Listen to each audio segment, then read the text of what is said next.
I-train po natin itong aso ko kasi nahihirapan siya sa kanyang daladalang basket kapag namimitas kami ng gulay.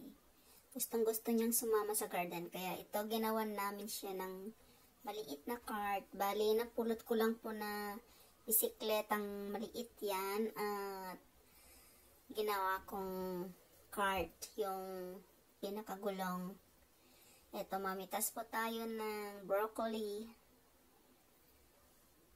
Lagay natin sa kanyang cart kasi gustong gusto niya sumama sa garden. Gustong gusto niyang tumulong. Sa mga baka sabihin yung animal abuse po ito, hindi po siya animal abuse kasi hindi naman siya mabibigatan kasi hinihila lang niya. Mas komportable po siya riyan sa cart niya. Ayan, mayroon din tayong kohlrabi. Parang beet po yan. Mamitas din po tayo ng lemon. Celery. Masarap po ito kahit sa anong lutuin, lalong-lalo na sa soup at saka sa pansit. Leek. Ayan, parang bawang po yan. Parang namamalengke lang po dito sa garden. Mamitas din tayo ng green peas o sweet peas. Masarap po ito pang pansit. Kompleto pang pansit na po ang gulay.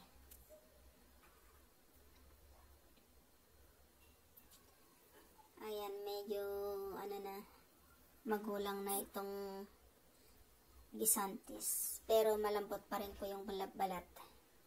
Ayan, napakatyaga po niyang maghintay. Kasi sanay na sanay siya. First time kong tinuruan yan na maghila ng cart. Pero napakapasensyoso po siya. Mamitas din tayo ng grapefruit. Mayroon akong maliit na puno ng grapefruit. Ayan.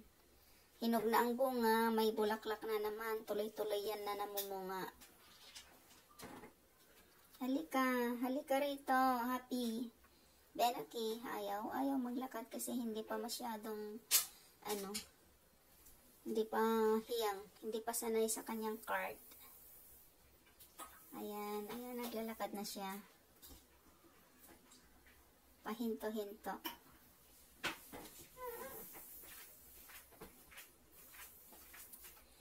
Uwi na kami sa bahay. Iuwi na namin ang aming napitas na palengke sa garden.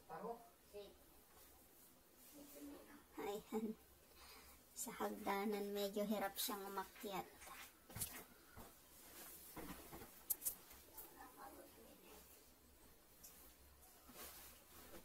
Ayan, naghihintay siya. Naalisin natin. Are you tired, baby? Don't worry. Alisin na natin sa cart ang ating mga nakuhang gulay. Para pakawalan na natin ang aking aso.